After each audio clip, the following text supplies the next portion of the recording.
بھائیو ہمارے سب کانٹیننٹ میں یعنی انڈیا، پاکستان اور بنگلہ دیش، ان تین ملکوں کا کلچر ایسا ہے کہ یہاں جس کو بھی کتاب و سنت کی بات بتائی جاتی ہے تو وہ بجائے کتاب و سنت کی پیروی کرنے کے فوراً ان باتوں کو اپنے مکتبہ فکر اور اپنے بزرگوں کی کتابوں کے ساتھ کمپیئر کرنا شروع کر دیتا ہے کہ اگر میں نے یہ قرآن کی آیت یا حدیث مان لی تو پھر میرے مکتبہ فکر کے اتنے بڑے بڑے بزرگ وہ جو کچھ کہہ گئے ان کا کیا بنے گا؟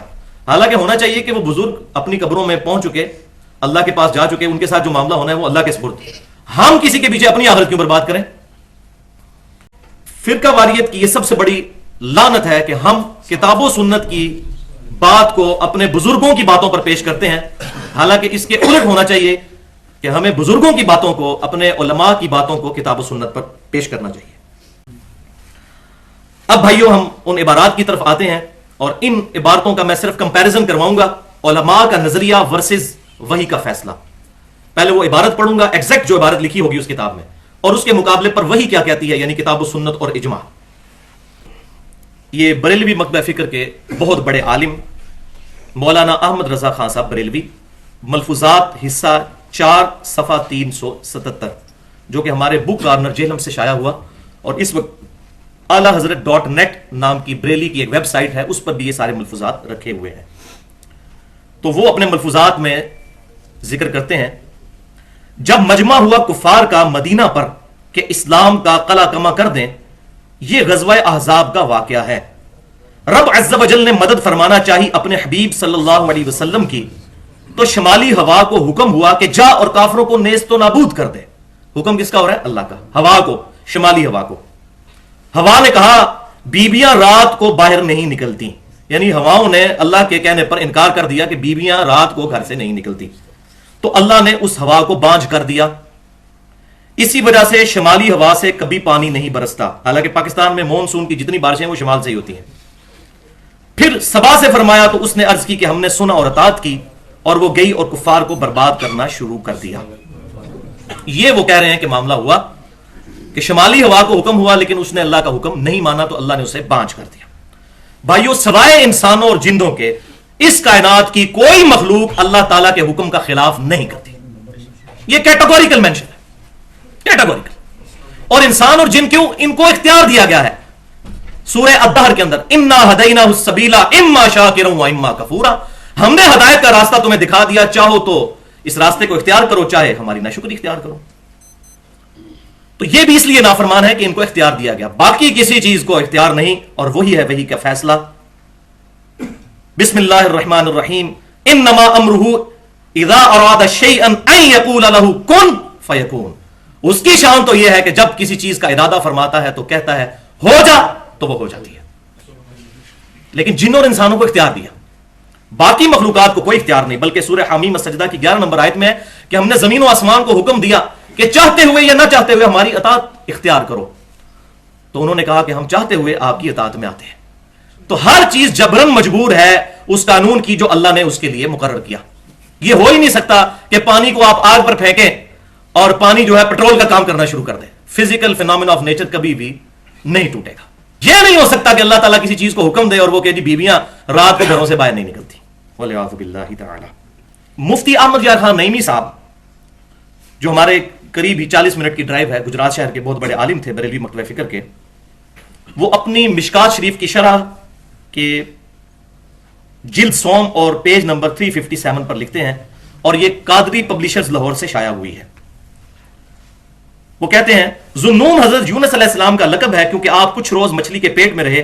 علماء فرماتے ہیں کتاب و سنت میں نہیں ہے، کہ اس مچھلی کا پیٹ اللہ کے عرش اعظم سے بھی افضل ہے، والعیاذ باللہ تعالی، کہ ایک پیغمبر کا کچھ دن تجلی گاہ رہا، جب مچھلی کا پیٹ عرش اعظم سے افضل ہو گیا تو حضرت آمنہ خاتون کا وہ شکم پاک جس میں سید الانبیاء صلی اللہ علیہ وسلم 9 ماہ تک جلوہ افروز رہے، وہ تو عرش اعظم سے کہیں افضل ہے، والعیاذ باللہ تعالی۔ یہ جملہ اگر نبی صلی اللہ علیہ وسلم کے سامنے پڑھا جائے تو آپ صلی اللہ علیہ وسلم اس پر کیا حکم ارشاد فرمائے، وہ آپ صلی اللہ علیہ وسلم کے مزاج سے بات سمجھی جا سکتی ہے۔ مولانا احمد رضا خان صاحب بریلوی، ملفوظات حصہ اول صفحہ 106، بک کارنر جہلم سے شائع شدہ ہے۔ ان سے سوال ہوا، عرض، یہ کوسچن ان سے ہو رہے ہیں، عرض غوث ہر زمانے میں ہوتا ہے؟ یہ پوچھا کسی نے سوال، ان کا ارشاد